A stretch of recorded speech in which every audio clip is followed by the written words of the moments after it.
भोजरासर के अंदर जहां मैं दूसरी बार आया हूं, पहले वीर तेजाजी महाराज के मंदिर और जब आपने मूर्ति और घोड़ी का निर्माण किया तो उस समय आपने मुझे यहाँ आमंत्रित किया था। मैं स्पेशली गांव के लिए चला के आया था, बहुत व्यस्त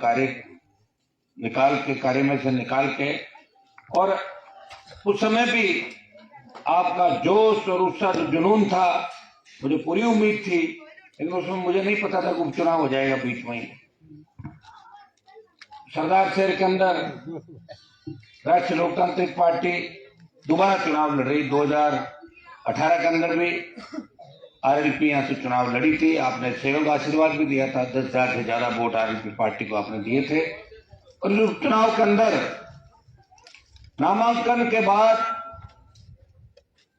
आज गांवों के अंदर वोट की अपील करने सबसे पहली जो मीटिंग है वो आपके गांव से मैंने शुरुआत करी है, और मुझे पूरा भरोसा है इस गांव से आप पूरा आशीर्वाद दोनों हाथों से छत्तीस को मिलकर राष्ट्रीय लोकतांत्रिक पार्टी को दोगे।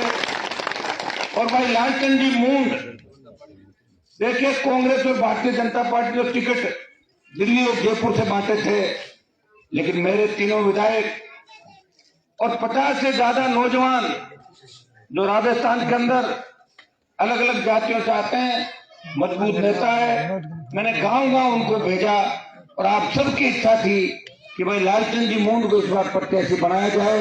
ये डेयरी के चेयरमैन है, 4 बार से लगातार सरपंच भी रहे, और आपके दुख सुख के अंदर हमेशा ये व्यक्ति आम आदमी की तरह, एक नेता की तरह नहीं, भाई की तरह आपके बीच रहता है। और मेरी भी हमेशा इच्छा रहती है कि किसान के उन बेटों को जो समझदार हो, तो आम आदमी की पीड़ा समझे, और जो विधायक और सांसद बनने के बाद बदल नहीं जाए, वहां यहाँ तो किसान जाने के बाद दूसरे नहीं बने, ऐसे लोगों को आगे बढ़ाने का अनुमान बेनीवाल प्रयास करता है कि लालचंद जी मूंड को आपके बीच आपकी इच्छा के अनुरूप प्रत्याशी बना के वोट की अपील करने आपके बीच भेजा है।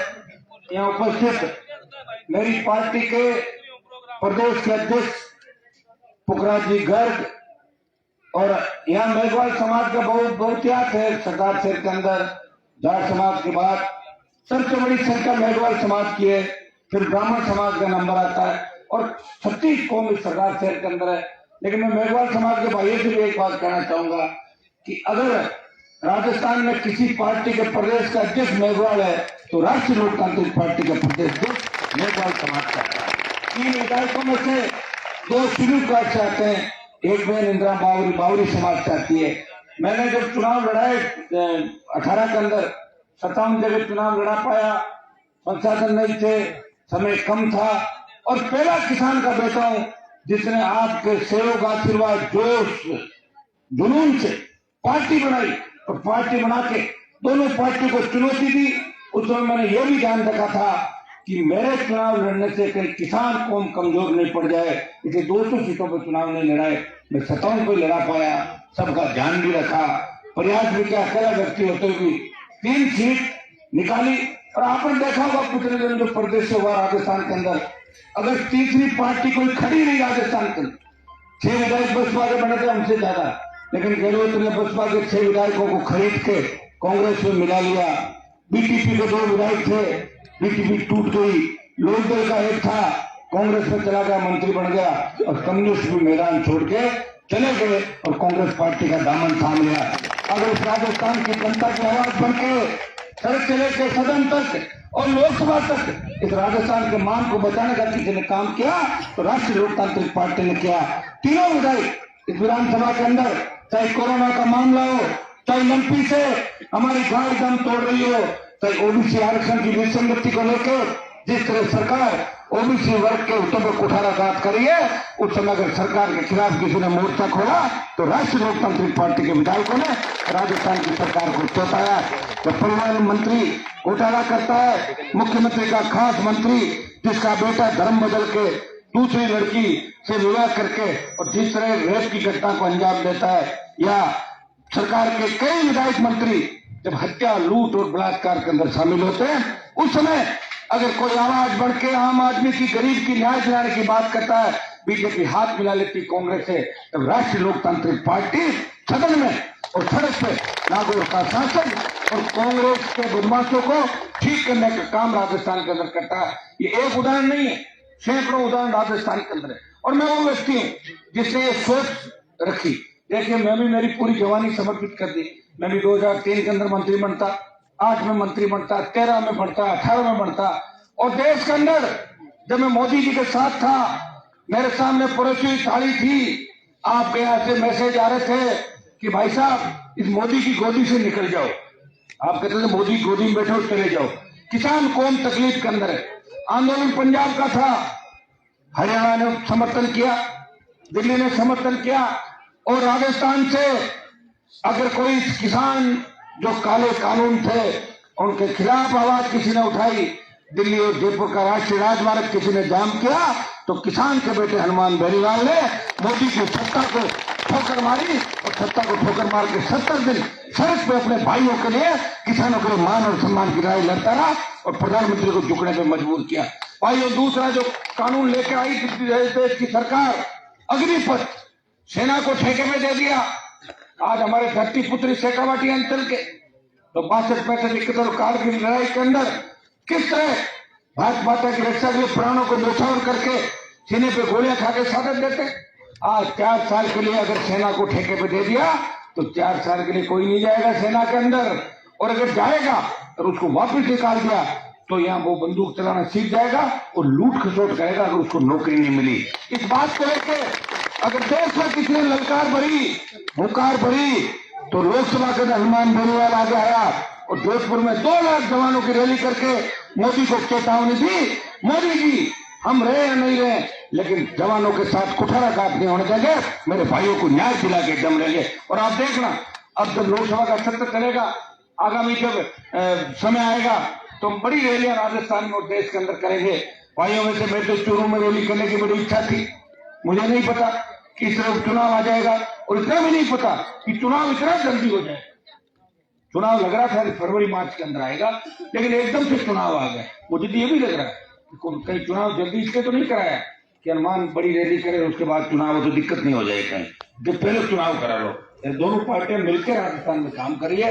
ये आपने देखा होगा कि जब गहलोत की सरकार गिर रही थी तो वसुंधरा उसको 8-10 विधायकों का समर्थन दे रही थी, और जब वसुंधरा तकलीफ में थी तो गहलोत ने कहा था कि वसुंधरा मेरी बहन है, और वसुंधरा ने कहा गहलोत मेरा भाई। ये आपने सुना होगा चित्र। तो भाई बहन का नाता जो चल रहा है राजस्थान के अंदर, ये मैं तो ये कहना चाहता हूं कि कांग्रेस और भाजपा मिलकर राजस्थान में सरकार चला रही है। या चूरू के अंदर तो इतना बड़ा दुर्भाग्य है कि हमारी इतनी बड़ी वोटों की संख्या है तो भी हर कॉन्स्टिट्यूंसी किसान बाहुल्य। अगर शेड्यूल कास्ट और मुसलमान भाई साथ आ जाए, ओबीसी के दूसरे भाई साथ आ जाए, बहुत बड़ा बदलाव चूरू के अंदर हो सकता है। जब नागौर की धरती पे बदलाव हो सकता है, भोपालगढ़ से पोखराजी गढ़ कांग्रेस के गढ़ को भेजते हुए जब आरिफ की सीट जीत सकते हैं, वेरका से आरिफ जीत सकती है, और नागौर के अंदर जब सांसद इन बीजेपी के लिए सीट छुड़वा देता बीजेपी पार्टी से, तो चूरू भी वो धरती है जिसने आजादी के आंदोलन में बड़ी लड़ाई लड़ी, बड़े किसान नेता दिए, लेकिन आपसी फूट की वजह से या वंशवाद की राजनीति रही। मेरे भंवरलाल जी मुझे कहा करते थे, मुझे एक चीज समझ में नहीं आती कि भंवरलाल जी गहलोत को हटाना चाहते थे और उनका बेटा गहलोत की फोटो लगा के घूम रहा है यहाँ पे। ये कौन सी राजनीति भाई बताओ मुझे। और बार बार मुझे यही कहते थे हनुमान इसका इलाज करना है। मैंने कहा आपकी तबीयत ठीक नहीं, मैं तो कोशिश करूंगा इलाज करने की, और मैं कर ही रहा हूँ कोशिश। पर आपने मैंने वसुंधरा का भी इलाज किया, गहलोत का भी कर रहा हूँ, कई आपके नेता जो फुदुक कर रहे थे उनका भी इलाज किया था समय समय पे। वो समय आएगा करता रहूंगा, लेकिन देखिए उसके लिए नई ऊर्जा की आवश्यकता होती है। जैसे भूख लगती है, खाना खाते हैं, ताजा करने के लिए चाय बनाओ, कॉफी बनाओ, तो हम लड़ते ऊर्जा हमें कहां से मिलेगी? वो वोट से मिलेगी। ये जो नौजवान नारा लगाता है ना, मैं कई बार थक जाता हूँ तो आवाज आती है शेखावट से, हनुमान जी आप थकना मत, अब समय करीब है, गंगानगर चाहती है, भरतपुर चाहती है। तो मैं राजस्थान को एक करने के लिए निकला। ये नई ऊर्जा का संचार, जितने भी उपचुनाव है राजस्थान के अंदर, शिवसेना जीती, एक उपचुनाव बीजेपी जीती और 6 कांग्रेस पार्टी जीती। अब की बार इस परिपाटी को हमें सरदार शहर से बदलना है। शेड्यूल कास्ट, जाट और मुसलमान अगर ये पूरे वोट मिलाते हैं तो ये वोट होते हैं 1,80,90,000 से बाहर, 3 कई, और फिर दूसरे ओबीसी की जातियों को साथ मिला लो तो 2.25 लाख से बाहर वोट जाता है। ये परिवर्तन का आगाज है। ये सेमीफाइनल है राजस्थान का।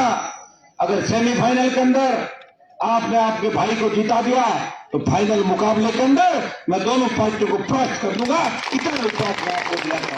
राजस्थान के अंदर 2 से ज्यादा विधानसभा क्षेत्र ऐसे हैं जहाँ किसान कौम का बाहुल्य है, किसान, दलित और अल्पसंख्यक एक हो जाएगा तो 120 सीटें राष्ट्रीय लोकतांत्रिक पार्टी राजस्थान के अंदर जीतेगी। आप तमाम इसे उठा कर देखिए, यूपी, बिहार, हरियाणा, एक जाति बड़ी जाति आती है, उसके साथ या तो मुसलमान आता है, मेघवाल आता है, तो वहां सत्ता कांग्रेस भाजपा को छोड़ के नए लोग मुख्यमंत्री बनते हैं देश के अंदर। तमाम जगहों पर देखा गया एक जाति शुरुआत करती है और दूसरी जातियों को जुड़ना होता है।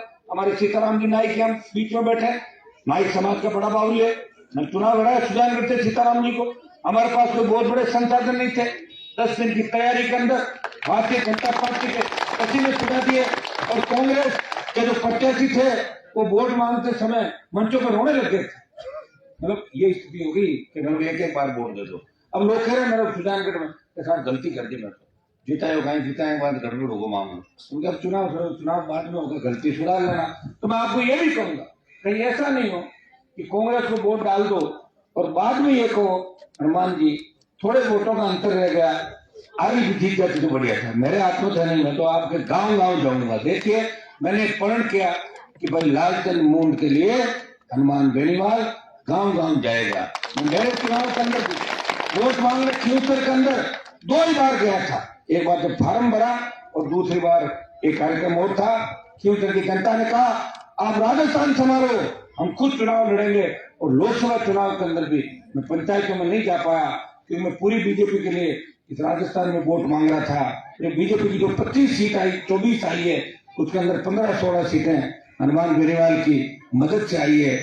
मुझे 2.5-3 लाख वोट भाजपा ने दिलाए, बदले में 30 से 35 लाख वोट आरएलपी के नौजवानों ने भारतीय जनता पार्टी को दिला के कई बीजेपी के नेता जो वेंटिलेटर पे थे उनका वेंटिलेटर मैंने ही हटाया था राजस्थान के अंदर। जो दिल्ली में कई मंत्री बने हैं, कई बड़े पदों पे, वो राष्ट्रीय लोकतांत्रिक पार्टी के नौजवानों की ताकत से चुनाव जीत के गए थे।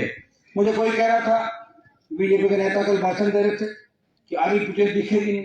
आरएलपी कैसे नहीं दिखेगी? आरएलपी तो पूरे देश के अंदर दिख गई। 24 तो मोदी की जय बोलते हैं, ये हनुमान बेनीवाल है जो राजस्थान की जय बोलता है लोकसभा के अंदर।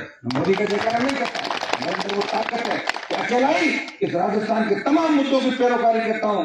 चाहे ईस्टर्न कैनाल, ईआरसीपी का मामला हो, चाहे टिड्डी, कोरोना, लंपी का मामला हो, राजस्थान में बढ़ते अपराध का मामला हो, चाहे राजस्थान के किसान को एमएसपी या दूसरे मामलों की बात हो। अगर राजस्थान की पैरवी इस हिंदुस्तान की सबसे बड़ी पंचायत के अंदर कोई करता है, वो नागौर का शासक है, तो पूरे राजस्थान की और देश के किसान और जवान की बात करता है। मैं बीजेपी के नेता ये कहना चाहता हूँ कि सरदार शहर में आपकी हालत पतली हो गई, आपको उम्मीदवार नहीं मिले, बार बार उसी व्यक्ति को ला रहे हो, 4-5 बार से 3-4 बार से लगातार हरा ही रहे हो। लग रहा है इस बार बीजेपी ने तय कर लिया कि इसकी जमानत जब्ती करा दो ताकि परमानेंट घर बैठ जाए, और वो आपका दोस्त कह के लग रहा है कि भाजपा की जमानत जब्ता कराओगे, और ये जरूरी भी है। और राजस्थान, पूरा राजस्थान सरदार शहर की चुनाव की ओर देख रहा है। गुजरात वाले भी देख रहे हैं कि कहीं सरदार शहर में आरएलपी जीत गई तो 23 की राह कठिन होगी। दिल्ली भी देख रहा है, कांग्रेस भी देख रही है। भाई इससे अच्छा मौका नहीं होगा। मुझे लग रहा है भंवरलाल जी मौका देने के लिए पहले चले गए थे, मौका देना राजस्थान। ये सरदार से एक नई राजनीतिक शुरुआत हमें करनी है, और वो भी चाहते थे। मेरे से अक्सर बात करते थे कि गहलोत किसान विरोधी है, वो कहते थे, तो अपने कोई बात रखनी है। अब वो तो चले गए, सरकार गिराना चाहते थे, तो मैं भी साथी था। गहलोत की सरकार गिराना नहीं था, मैं बीजेपी वालों के साथ था, और वो पायलट कैंप के अंदर थे। तो उनकी इच्छा तो जब भी पूरी होगी जब ये सीट कांग्रेस हारे और अशोक गहलोत का जो सपना है वो तकना। कांग्रेस वाले सीरीज से नहीं ले रहे, उनको पता है तो अपना आप जीतेंगे। आप वोट देते तो 1 लाख वोट डालते हो आप कांग्रेस पार्टी को बिना काम किए।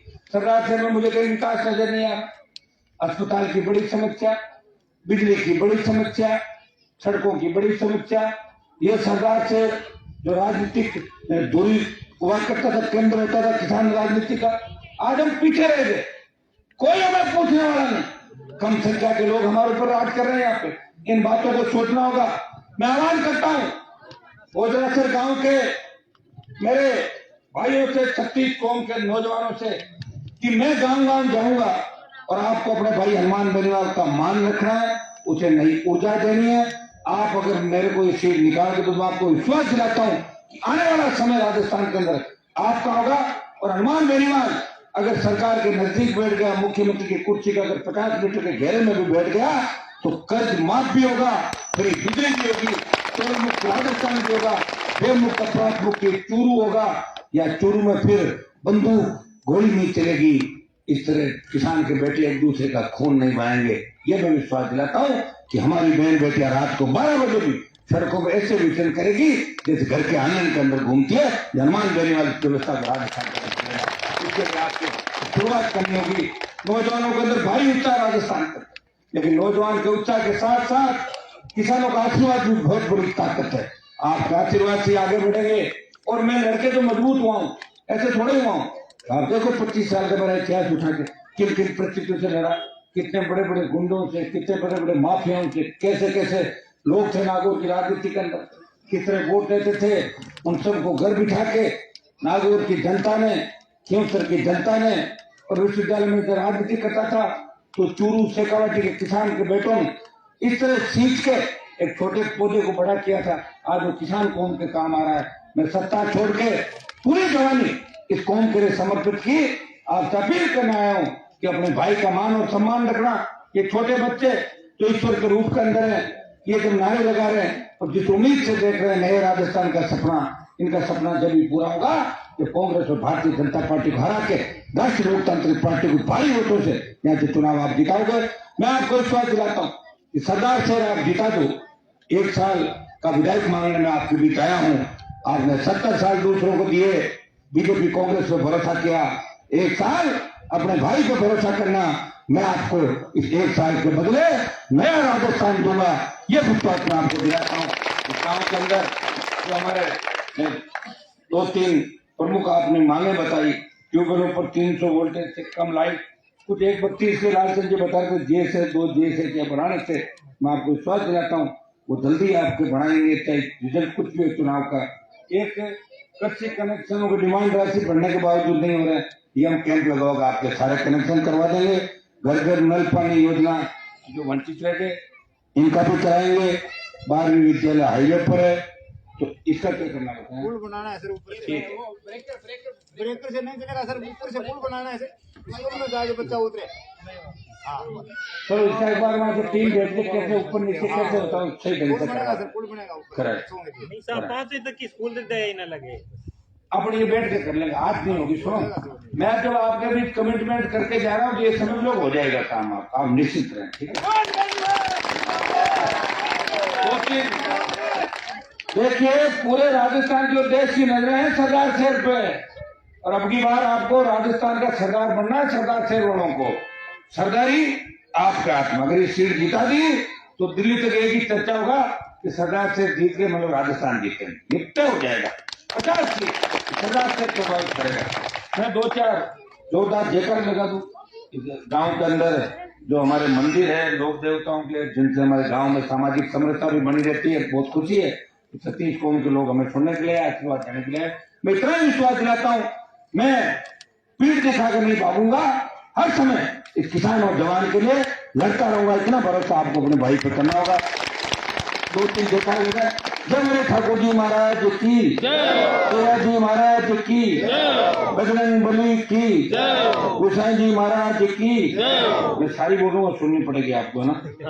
विश्वकर्मा जी महाराज की, शंकर भगवान की, गोगा जी महाराज की, पितर जी की, ख्वाजा साहब की, श्रीयादी माता की, और पूरे गांव की जय, और किसान कौम की जय, और लालचंद जी की जय।